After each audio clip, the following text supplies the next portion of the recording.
पवन और लिखोगे पवन।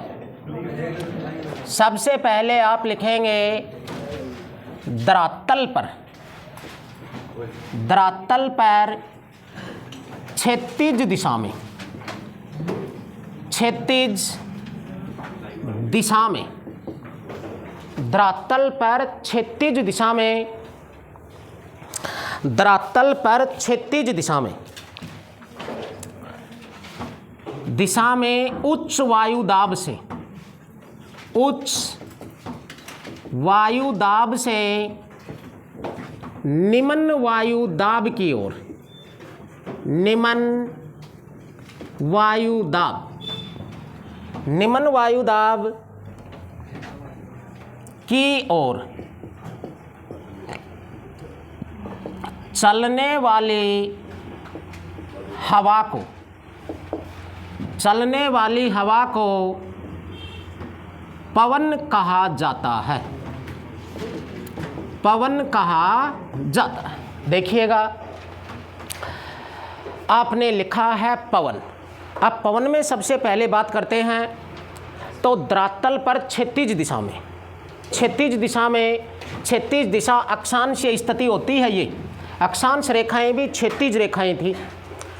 क्षैतिज दिशा में उच्च वायुदाब से निम्न वायुदाब की ओर बहने वाली या चलने वाली हवा का नाम ही क्या होता है, बोलो पवन। ओके, इतनी बात। अब आप लिखेंगे पवन तीन प्रकार की होती है। कितने प्रकार की होती है, बोलो तीन प्रकार की। वैश्विक पवन तंत्र में पवन कितने प्रकार की होती है, तीन प्रकार की। अब वो तीन प्रकार की पवन कौन कौन सी है, क्या नाम है, क्या नहीं है, क्वेश्चन यहाँ से ये उठेगा कौन सी पवन किस पवन का उदाहरण है। देखो वर्षा कितने प्रकार की, तीन प्रकार की। पवन कितने प्रकार की, तीन प्रकार की। चट्टान कितने प्रकार की, तीन प्रकार की। उसके बाद में बात करें में प्रशासनिक दृष्टि से वन भी कितने प्रकार के, तीन प्रकार के। तो ये तीन वाला आंकड़ा कई जगह काम आता है, याद रखना। अब तीन प्रकार की पवन में सबसे पहले सचिन यहाँ पवन कौन सी होगी, स्थायी पवन। कौन सी पवन, स्थायी। दो नंबर की पवन हम मानेंगे मौसमी पवन। कौन सी पवन, मौसमी। तीन नंबर की पवन हो जाएगी स्थानीय पवन, स्थानीय पवन। तो बताओ पवन कितने प्रकार की हुई, तीन प्रकार की। कौन कौन सी, स्थायी पवन, मौसमी पवन और स्थानीय पवन। तीन प्रकार की पवन हुई। अब इसमें एग्जाम्पल पूछा जाएगा कौन सी पवन किस पवन का उदाहरण है। अब आप स्थायी पवन के नीचे लिखेंगे सबसे पहले व्यापारिक पवन, व्यापारिक पवन। उसके बाद में कौन सी पवन, पछुआ पवन। और तीसरे नंबर की पवन बोलो कौन सी है, ध्रुवीय पवन है। स्थायी पवन वो पवन होती है जो पृथ्वी के एक निश्चित स्थान पर वर्ष भर एक ही दिशा में बहेगी, न तो वो स्थान बदलेगी और न ही वह पूरी साल भर 365 दिन अपनी दिशा। पृथ्वी के एक निश्चित स्थान पर एक ही दिशा में वर्ष भर प्रवाहित होने वाली चलने वाली पवन ही बोलो क्या है, स्थायी पवन। और स्थायी पवन का श्रेष्ठ उदाहरण विश्व में ये तीन पवनें हैं, व्यापारिक, पछुआ और ध्रुवीय। क्वेश्चन यहाँ से ये बनेगा, वो लिख देगा कि पछुआ पवन किस पवन का उदाहरण है या पछुआ पवन कैसी पवन है। ऑप्शन ये मिलेंगे स्थायी, मौसमी, स्थानीय। तो कौन सी का है, स्थायी। या लिख देगा निम्न में से कौन सी पवन स्थायी पवन का उदाहरण है। तो ये तीन याद रखेंगे। ओके, इतनी बात। अब मौसमी पवन बच्चों वो पवन है जो मौसम के अनुसार अपनी दिशा बदल लेती है, गर्मी और सर्दी के कारण। इन पवनों की दिशा वर्ष भर एक ही दिशा नहीं रहेगी, उन्हें ही नाम मिला है मौसमी पवन। और मौसमी पवन का श्रेष्ठ उदाहरण कौन सा है, मानसूनी पवन। मानसूनी पवन एक मौसमी पवन है मौसम के अनुसार अपनी दिशा बदलती है। उसके बाद में अगली पवन कौन सी होगी? जल एवं स्थल समीर। जल एवं स्थल समीर भी किसका उदाहरण है? मौसमी का। उसके बाद में इसी में आ जाएगी पर्वत समीर, पर्वत एवं घाटी समीर। ये सारी पवनें किस पवन का उदाहरण है? मौसमी का। मौसमी पवन में है मानसूनी पवन, जल एवं स्थल समीर, पर्वत एवं घाटी समीर। अब देखिए अगली पवन कौन सी पवन है? स्थानीय। स्थानीय पवन वो पवन कहलाती है, इनमें कोई परिभाषा एग्जाम लायक नहीं है, वो पवन कहलाती है जो पृथ्वी के एक छोटे स्थान विशेष पर चलने वाली पवन ही क्या है? स्थानीय पवन है। अब देखो इस राजस्थान में, विशेषकर पश्चिमी राजस्थान में ग्रीष्म ऋतु आ गई, तेज गर्म हवाएं चलेंगी, उन्हें एक नाम मिला है लू। तो लू एक स्थानीय पवन का उदाहरण है जो एक पृथ्वी के छोटे स्थान विशेष पर बहती है। तो इनमें काफ़ी सारी विश्व में हैं, जैसे लू है राजस्थान में, चिनुक है, फोन है, डॉक्टर है, हरमंटन है, बलीजर्ड है, बलीजर्ड। ऐसी ये अनगिनत विश्व में चलने वाली पवनें हैं, लेकिन 15-20 पवन एग्जाम लाइक मोस्ट होती हैं। इनमें स्थानीय पवन में क्वेश्चन ये बनेगा कौन सी पवन कहाँ पर चलती है। जैसे क्वेश्चन दे देगा लू क्या है, तो ग्रीष्म ऋतु में पश्चिमी राजस्थान में चलने वाली स्थानीय गर्म हवा, ये ठंडी भी होंगी गर्म भी होंगी। चिनुक कहाँ की प्रसिद्ध है बता स्वाति? चिनुक रॉकी पर्वत अमेरिका, ये बाद में लिखेंगे। ऐसे 15-20 उदाहरण हैं। तो पवन कितने प्रकार की थी? 3। कौन कौन सी? स्थायी, मौसमी, स्थानीय। स्थायी का उदाहरण है व्यापारिक पवन, पछुआ पवन, ध्रुवीय पवन। मौसमी पवन का श्रेष्ठ उदाहरण बोलो क्या है? मानसूनी पवन।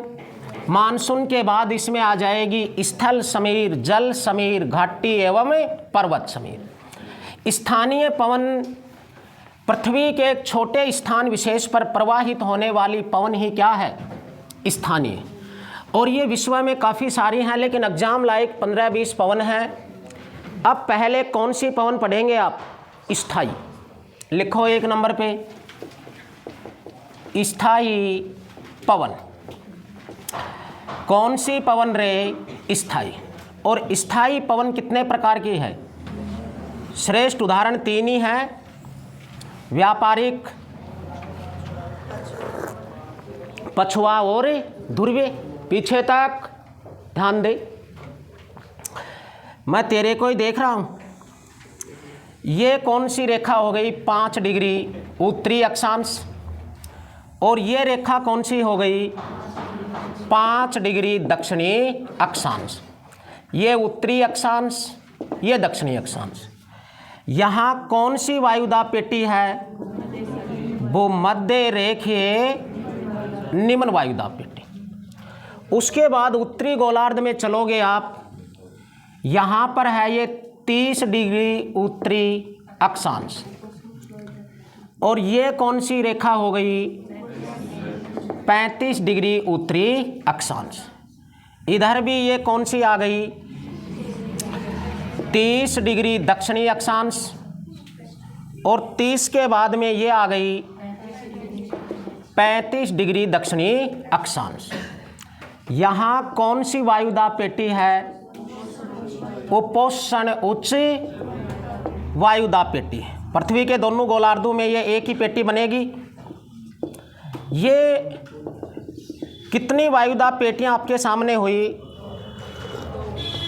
2। कौन कौन सी? भूमध्य रेखीय और उपोष्ण उच्च वायुदाब। उसके बाद में यहाँ चलेंगे तो ये 60 डिग्री उत्तरी अक्षांश। और ये कौन सी हो गई? 65 डिग्री उत्तरी अक्षांश। यहाँ भी लगभग आपको क्या मिलेगी? 60 डिग्री दक्षिणी अक्षांश। और 60 के बाद में यहाँ क्या मिल जाएगी? 65 डिग्री दक्षिणी अक्षांश। यहाँ कौन सी वायुदाब पेटी थी? उप ध्रुवीय निम्न वायुदाब। ये भी कौन सी है? उप ध्रुवीय निम्न वायुदाब पेटी। अब काउंटिंग करो, पृथ्वी पर कितनी वायुदाब पेटियां हो गई? 3। कौन सी कहाँ है ये क्लियर है ना? आगे देखिए, पृथ्वी का ये उत्तरी ध्रुव है, यहाँ एक वायुदाब पेटी बनेगी जिसे बोलेंगे ध्रुवीय उच्च वायुदाब पेटी। इसे भी क्या बोलेंगे? ध्रुवीय उच्च वायुदाब पेटी। 4 जो हमने कल पढ़ी वो वायुदाब पेटियां हो गई। अब देखिए, आपने एक शुरुआत में लिखा था पवन क्या होती है? उच्च वायुदाब से निम्न वायुदाब की ओर प्रवाहित होने वाली हवा ही क्या कहलाती है? पवन। स्थायी पवन आप पढ़ रहे हैं, ये पृथ्वी के स्थान विशेष पर। अब ये उच्च के बाद निम्न, निम्न के बाद उच्च वायुदाब पेटियां हैं। अब इन्हीं के बीच में एक खाली जगह जो बची हुई है, इन्हीं में ये 3 स्थायी पवन चलेंगे। सबसे पहले देखते हैं पृथ्वी की घूर्णन गति के कारण, तो यहाँ पर एक पवन चल रही है। सोचकर आप सभी को बताना है यहाँ से जो क्वेश्चन बनेंगे। यहाँ कौन सी पवन है? इसमें व्यापारिक पवन। तो यहाँ भी ये लोकेशन बन रही है ना, उपोष्ण उच्च वायुदाब। ये 30-32 डिग्री अक्षांशों के पास जो उच्च वायुदाब है, इसको निम्न वायुदाब कहाँ मिल रहा है? भूमध्य रेखा की ओर। तो यहाँ की वायु भी भूमध्य रेखा की ओर क्या होगी? प्रवाहित होगी इस दिशा से, समझ गए? और यहाँ भी ये कौन सी पवन बन जाएगी? व्यापारिक पवन। अब बताओ, व्यापारिक पवन पृथ्वी पर किन अक्षांशों के मध्य लगभग चलती है? और वो अक्षांश कौन सी होंगी? दोनों गोलार्धों में लगभग 30 डिग्री अक्षांशों के पास से भूमध्य रेखा की ओर प्रवाहित होती हैं। क्योंकि यहाँ ये उच्च वायुदाब बना, इसको भूमध्य रेखा पर निम्न वायुदाब मिला, तो ये यहाँ की उच्च वायु भूमध्य रेखा की ओर निम्न वायुदाब की ओर बहेगी। यही है व्यापारिक पवन। अब व्यापारिक पवन दोनों गोलार्धों में चल रही है, उत्तरी गोलार्ध में भी तो दक्षिण में भी। अब उत्तरी गोलार्ध में इस पवन की दिशा क्या है? पवन की दिशा आपको ये याद रखनी है, जिस दिशा से उत्पन्न होकर आ रही है। उत्तरी गोलार्ध में ये दिशा उत्तर, ये पूर्व, ये इस दिशा से आ रही हैं, तो उत्तरी गोलार्ध में हो जाएंगी ये उत्तरी पूर्वी व्यापारिक पवन। अब दक्षिणी गोलार्ध में ये पृथ्वी का दक्षिणी हिस्सा, ये पूर्वी।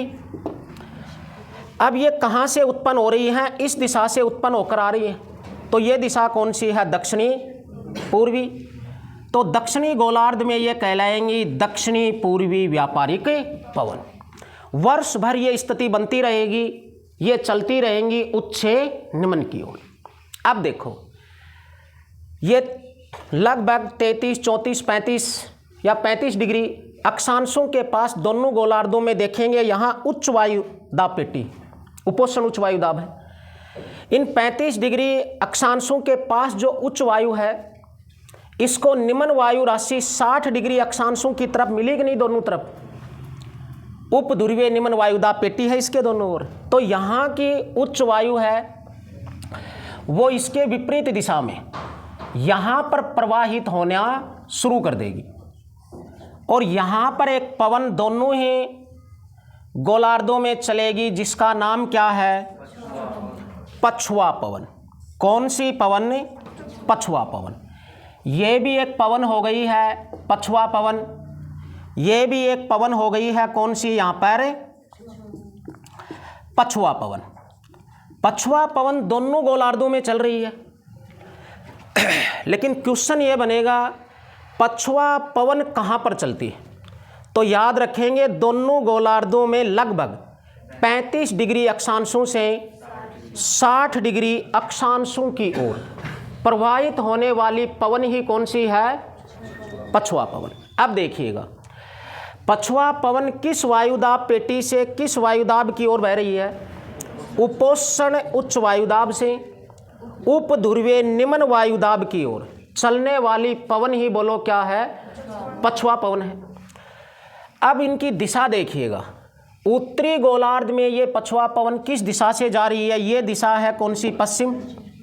ये कौन सी है? उत्तर। ये कौन सी है? दक्षिण। अब उत्तरी गोलार्ध में इस दिशा से ये पवन जा रही है ना, इसी कारण उत्तरी गोलार्ध में ये दिशा हो गई दक्षिणी पश्चिमी।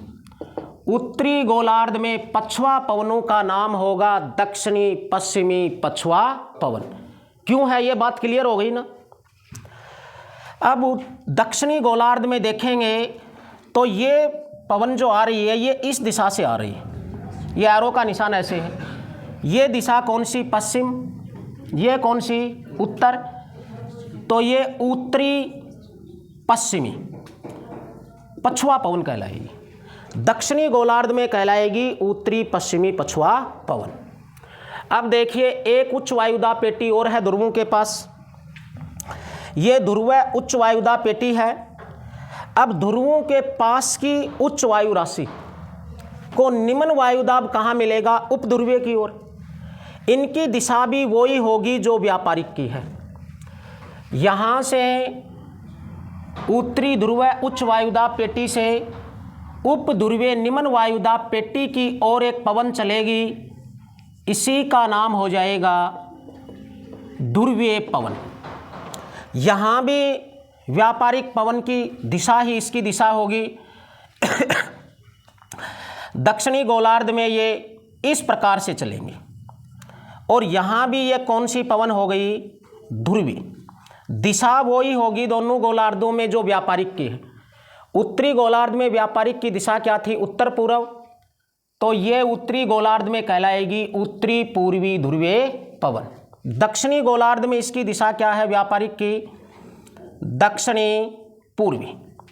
अब ये पवन जैसे उत्तरी पूर्वी व्यापारिक पवन, दक्षिणी पूर्वी व्यापारिक पवन दोनों भूमध्य रेखा के पास आकर टकराएंगे कि नहीं? यहाँ ये दोनों खत्म हो गई। अब जैसे यहाँ देखेंगे, ऊपर से आ रही है उत्तरी पूर्वी ध्रुवीय पवन, नीचे से उप ध्रुव निम्न वायुदाब पेटी की ओर जा रही है दक्षिणी पश्चिमी पछुआ पवन। ये यहाँ आकर दोनों टकराकर खत्म हो जाती हैं। ऐसे वर्ष भर ये उच्च से निम्न की ओर चलेंगी, यही स्थायी पवन कहलाती हैं। अब देखिएगा, पृथ्वी का दक्षिणी गोलार्ध में जल अधिक है। इस अंटार्कटिका महाद्वीप में जब पछुआ पवन पहुंचेगी दक्षिणी गोलार्ध में, उत्तरी पूर्वी पछुआ पवन 35 डिग्री दक्षिणी अक्षांश से शुरू होकर 40 डिग्री दक्षिणी अक्षांश पे आएगी और यहाँ इसका नाम क्या है? गरजता चालीसा। गरजता चालीसा, इसे यहाँ लंबी चालीसा भी बोल देते हैं। गरजता या लंबी चालीसा 40 डिग्री दक्षिणी अक्षांशों पर पछुआ पवन क्या कहलाती है? गरजता चालीसा या लंबी चालीसा। अब और यहाँ पर इस महासागर में आएगी 50 डिग्री पर, तो और इसकी गति तेज होगी, क्योंकि महासागरों में वायुदाब समान रहता है, न घटता है और न बढ़ता। इसी कारण पवनों की श्रेष्ठ गति का उदाहरण महासागर पर ही मिल सकता है। स्थल में कभी वायुदाब घटेगा कभी बढ़ेगा, उसकी गति अवरुद्ध होगी। निशा गति अवरुद्ध होगी। 50 डिग्री दक्षिणी अक्षांशों पर पहुंचेगी तो क्या होगा? प्रचंड पचासा नाम हो जाएगा। प्रचंड पचासा। अब ये 60 डिग्री दक्षिणी अक्षांशों पर भी आएगी और 60 डिग्री दक्षिणी अक्षांश पर ये क्या कहलाएगी? चीखता साठा। चीखता साठा। अक्षांश रेखाओं के नाम पर ही आगे नाम हो गया 40, 50, 60। अब ये तीनों मिलकर वीर पछुआ पवन भी कहलाते हैं। इन्हें ही नाम मिला है वीर पछुआ पवन। तो वीर पछुआ पवन कौन सी है? दक्षिणी गोलार्ध में ये पछुआ पवनें क्या कहलाती हैं? वीर पछुआ पवने, क्योंकि यहाँ इनका ये श्रेष्ठ उदाहरण हो जाता है। ओके, इतनी बात। तो ये 3 प्रकार की पवन आपकी पूरी हुई। लिखोगे क्या या समझ गए? समझ गया। बना लो फोटो, और वो भी फिल्टर मार के, क्योंकि लिखा है कौन को आपने, या लिखाना चाहो तो लिखा दे हैं। खुशबू ने मना कर दिया। किसने मना कर दिया? खुशबू ने मना कर दिया। जल्दी करो, कुछ करना चाहो वो ये चित्र बना लो। हाँ, अच्छा, हाँ, करो, जल्दी करो। हाँ,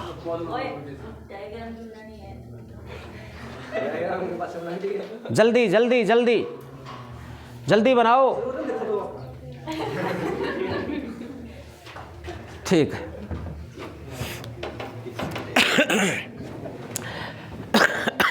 ये चित्र ही बना लो बस। परिभाषा इसी में आ गई। जैसे आपसे पूछे कि उपोष्ण उच्च वायुदाब से भूमध्य रेखीय निम्न वायुदाब की ओर प्रवाहित होने वाली पवन ही कौन सी है? व्यापारिक पवन। या व्यापारिक पवन कहाँ चलती है? या तो इसका ऑप्शन 2 वायुदाब पेटियां होंगी या अक्षांश रेखा। अब पूछे व्यापारिक पवन कहाँ चलती है, तो आप बताओ। उपोष्ण उच्च वायुदाब से भूमध्य रेखीय निम्न वायुदाब की ओर चलने वाली पवन ही क्या है? व्यापारिक पवन है। या व्यापारिक पवन दोनों गोलार्धों में 30 डिग्री अक्षांशों से भूमध्य रेखा की ओर चलती है। ऐसे ही ये पछुआ पवन हो गई। पछुआ पवन है, ये दोनों गोलार्धों में लगभग 35 डिग्री अक्षांशों से 60 डिग्री अक्षांशों की ओर चलती है। अर्थात उपोष्ण उच्च वायुदाब से उप ध्रुवीय निम्न वायुदाब की ओर बहने वाली पवन।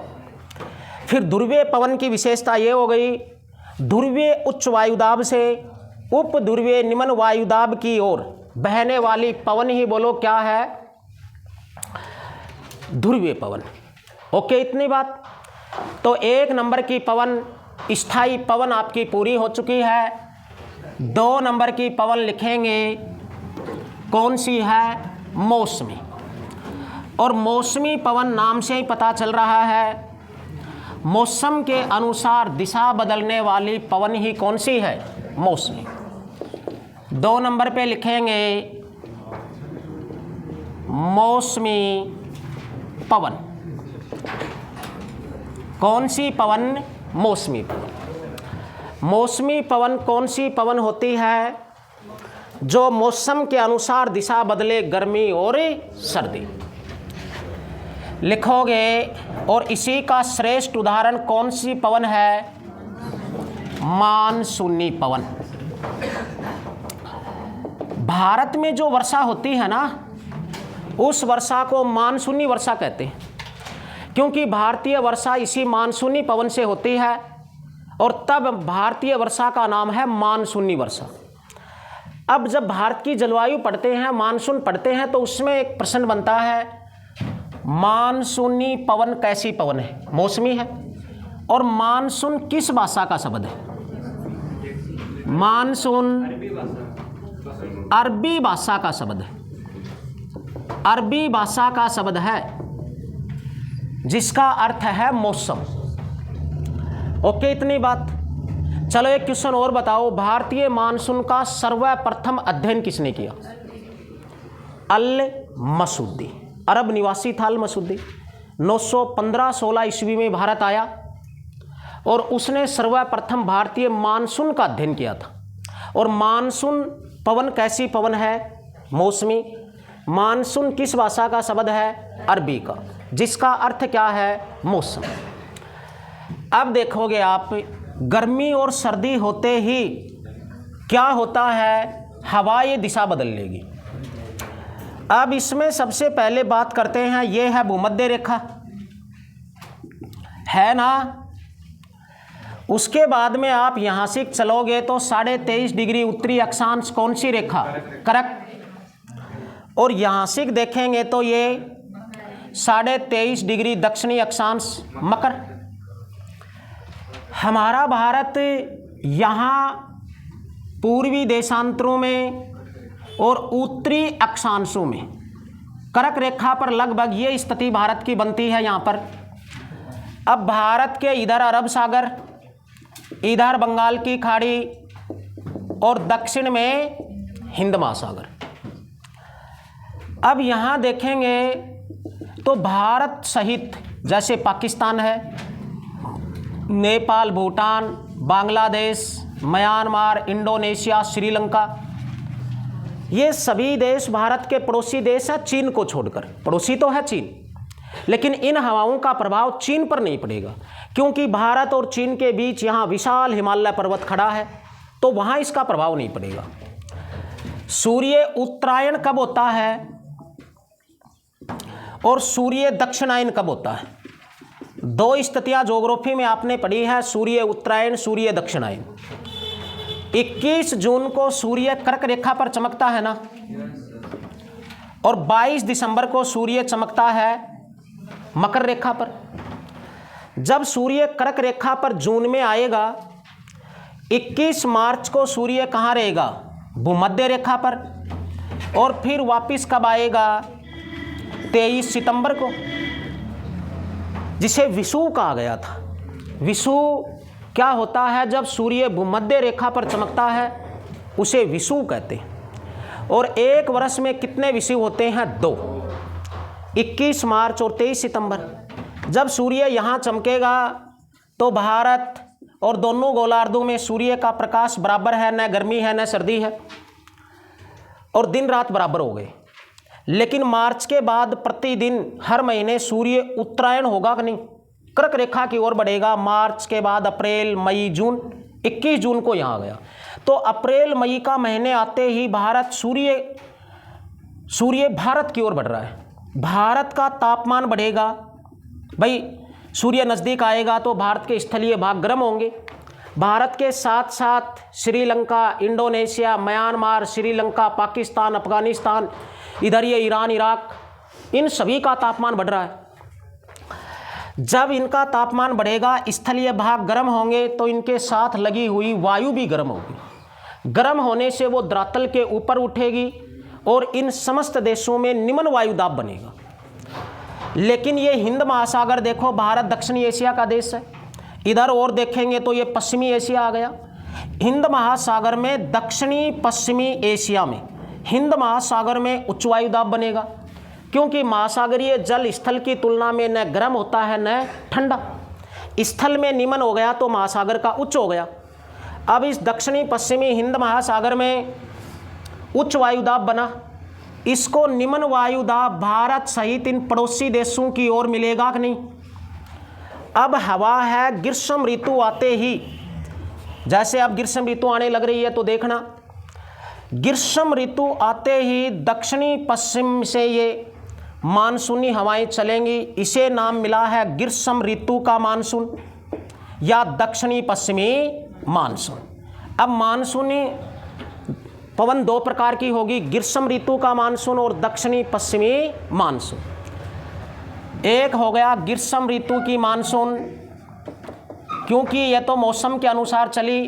ग्रीष्म ऋतु की मानसून का ही दूसरा नाम क्या है? दक्षिणी पश्चिमी मानसून। और दक्षिणी पश्चिमी मानसून और ग्रीष्म ऋतु का मानसून नाम क्यों पड़ा है ये समझ गए? क्योंकि इस समय उत्तरी गोलार्ध में ग्रीष्म ऋतु है, दक्षिण पश्चिम हिंद महासागर एशिया से ये उत्पन्न हो रही है, इसी कारण इसे ग्रीष्म ऋतु का मानसून और दक्षिणी पश्चिमी मानसून कहा जाता है। जब ये दक्षिणी पश्चिमी मानसून या ग्रीष्म ऋतु का मानसून हिंद महासागर, अरब सागर, बंगाल की खाड़ी को क्रॉस करेगी ये पवने, तो इनमें आर्द्रता आ जाएगी, जलवाष्प हो जाएगी, और ये गर्म, ये जलवाष्प युक्त हवा जब भारत और इन पड़ोसी देशों के गर्म स्थानों में प्रवेश करेगी, दो वायु राशि हो गई। महासागर के ऊपर से ये गई ग्रीष्म ऋतु का मानसून, ये ठंडा था क्योंकि इसमें जलवाष्प थी। भारत सहित पड़ोसी देशों का टेम्परेचर अधिक था, तो यहाँ गर्म वायु राशि थी, और भारत में ये प्रवेश करते ही दो वायु राशियों का मिश्रण हुआ, ये जलवाष्प पानी की बूंदों में बदल जाएगी, यहाँ वर्षा हो जाएगी। तो जो भारत में वर्षा होती है वो ग्रीष्म ऋतु के मानसून में जून में दक्षिणी पश्चिमी मानसून से होती है। ठीक है, इतनी बात। ये लोकेशन मई, जून, जुलाई, अगस्त तक चलेगा और वर्षा होती रहेगी। 23 सितंबर को वापिस सूर्य कहाँ आ रहा है? भूमध्य रेखा पर। अब 23 सितंबर को वापिस सूर्य भूमध्य रेखा पर आ गया, भारत से दूर हो गया, इन पड़ोसी देशों से दूर हो गया। सितंबर के बाद ये और दक्षिण में जाएगा। सितंबर के बाद अक्टूबर, नवंबर, दिसंबर, और 22 दिसंबर को सूर्य कहाँ पहुँच गया? मकर रेखा पर। अब देखेंगे यहाँ भारत उत्तरी गोलार्ध से सूर्य बहुत दूर है। सितंबर महीना आते आते ही हमारे यहाँ इन समस्त पड़ोसी देशों में सर्दी बढ़ने लग जाती है, क्योंकि सूर्य अब दूर है। अब यहाँ सितंबर माह में यदि सूर्य भूमध्य रेखा पर है तो दक्षिणी भारत के तो फिर भी नज़दीक है, लेकिन इस उत्तरी पूर्वी भारत से तो और भी ज़्यादा दूर है ना। और उत्तरी पूर्वी भारत में इस क्षेत्र में फैला हुआ है विशाल हिमालय पर्वत। ऊंचाई के साथ टेम्परेचर कम होता है, तो हिमालय का तो पहले से ही टेम्परेचर कम था, चाहे गर्मी हो या सर्दी, क्योंकि ऊंचाई के साथ। और सितंबर माह आते आते इस उत्तरी पूर्वी भारत, हिमालय से भारत तो और भी दूर चला गया सूर्य। दक्षिण के तो फिर भी नज़दीक है, लेकिन इस उत्तर पूर्व के तो ज़्यादा दूर है ना। और प्लस ये पहले से ठंडा है, हिमालय। तो यहाँ सबसे पहले शीत ऋतु शुरू होगी। और यहाँ जब धरातल ठंडा होगा, सितंबर आते आते, सितंबर, अक्टूबर, नवंबर, ऐसे धरातल ठंडा पहले ये भारत का हुआ, तो यहाँ की वायु भी ठंडी हुई। ठंडी होने से उसमें वजन बढ़ा, वजन बढ़ने की वजह से वो धरातल के पास आई, और इस उत्तरी पूर्वी क्षेत्र में उच्च वायुदाब बना। अब हिंद महासागर में ये कम पड़ेगा, तो यहाँ की हवा अब उत्तर पूर्व से चलकर महासागर की ओर जाना शुरू होगी। इस और शीत ऋतु आई गई सितंबर में, तब इसी का नाम हो गया शीत ऋतु का मानसून। और शीत ऋतु का मानसून कब होगा? जब सूर्य दक्षिणायन होगा, सूर्य मकर रेखा की ओर बढ़ेगा, तब। इसे ही नाम मिला है उत्तरी पूर्वी मानसून। तो मानसूनी पवन अब दो प्रकार की हो गई, ग्रीष्म ऋतु का मानसून या दक्षिणी पश्चिमी मानसून। ग्रीष्म ऋतु के मानसून की उत्पत्ति सूर्य उत्तरायण होने पर होगी, कर्क रेखा पर चमकने से होगी, कर्क संक्रांति की स्थिति में होगी। भारत सहित इन समस्त पड़ोसी देशों में ग्रीष्म ऋतु है, इसी कारण ग्रीष्म ऋतु का मानसून बोल दिया। इसी से भारत में वर्षा होगी। ये भारतीय मानसून की लोकेशन में समझोगे तो ज़्यादा बेस्ट रहेगा, और क्वेश्चन भी ज़्यादा भारतीय मानसून के ही हमारे एग्जाम में आएंगे, न कि इस विश्व मानसून में। और जैसे ही सितंबर माह हुआ, सूर्य दक्षिणायन हुआ, उत्तरी पूर्वी भारत में पहले शीत ऋतु शुरू हुई, यहाँ का वायुदाब बढ़ा। अब वापिस ये हवा, मौसम बदला ना, ऋतु बदल गई, तो अब ये वापिस स्थल से समुद्र की ओर चलना शुरू हो जाएंगी। जब तक भारत में शीत ऋतु आ जाएगी, तब नाम हो गया शीत ऋतु का मानसून या उत्तरी पूर्वी मानसून। बस और कुछ नहीं है, मानसून हो गई पूरी मानसून। क्या देख रहे हो?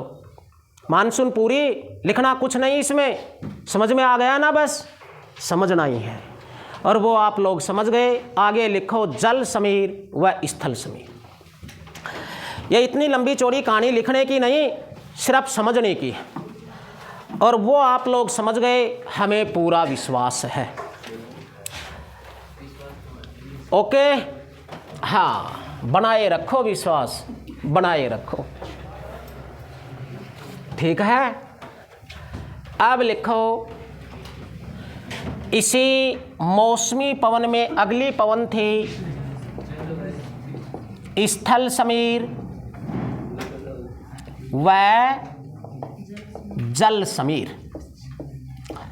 ये दोनों पवन किस पवन का उदाहरण है? बोलो, मौसमी पवन का। अब इसमें एक छोटे स्थान विशेष पर चलेंगी ये, और ये प्रतिदिन चलेंगी। ये है, मान लो कोई स्थलीय बाग, ठीक है, ये है स्थल, और इसी स्थल के साथ यहाँ लगा हुआ है कोई महासागर, कोई सागर, जैसे भारत के दोनों ओर लगे हुए हैं अरब, एक तरफ अरब सागर, एक तरफ बंगाल की खाड़ी।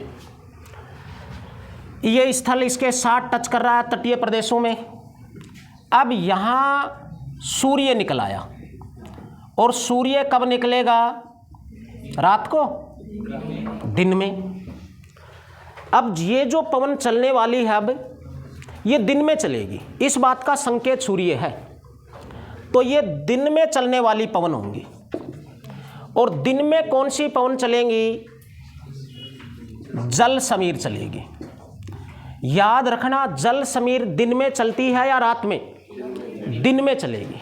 क्यों चलेगी वो तसल्ली रखो, चलाएंगे, अब चलाकर ही छोड़ेंगे। दिन के समय ये ज़्यादा, ये नहीं है कोई हजारों वर्ग किलोमीटर में बहेंगे। ये 20, 30, 50 किलोमीटर समुद्र में और 20, 30, 50 किलोमीटर ही स्थल में। दिन के समय स्थलीय भाग जल की तुलना में जल्दी गर्म होगा, क्योंकि स्थल की तुलना में जल बहुत धीरे गर्म होता है और धीरे ठंडा होता है। दिन में स्थल बहुत जल्दी गर्म हो जाएगा, रात को बहुत जल्दी ठंडा हो जाएगा। वायु दाब दिन और रात में घटेगा बढ़ेगा स्थल में, समुद्र का तो ज्यों का त्यों रहेगा, थोड़ा बहुत फर्क पड़ेगा।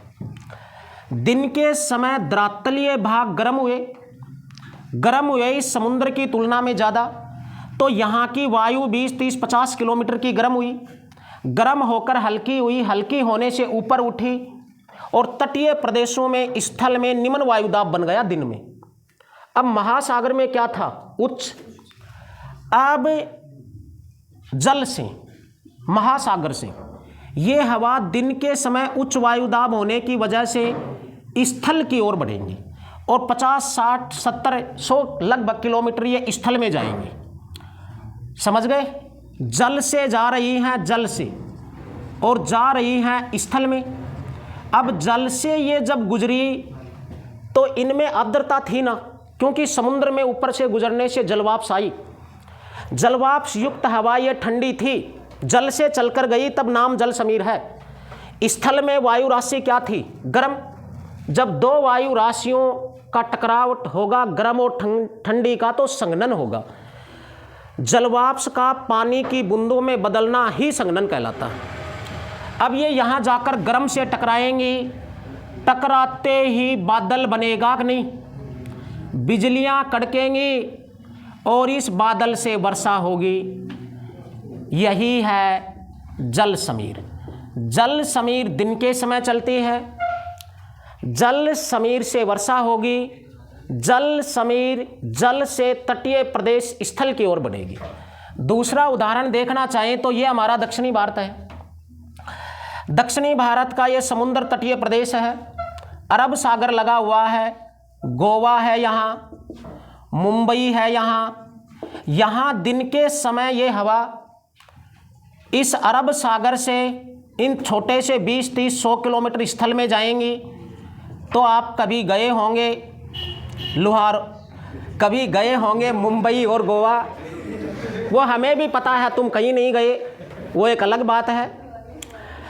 तो वहाँ आपने, जैसे यहाँ बेंगलोर है, तटीय प्रदेश पर बसे हुए शहर, यहाँ एक ही दिन में कई बार वर्षा होती है, लेकिन अपने वाली वर्षा नहीं कि 2 घंटे पहले बादल उठेंगे, बिजलियाँ कड़केंगी, 10 मिनट में बादल बनकर 5 मिनट में वर्षा करके 2 मिनट में सूख भी जाती।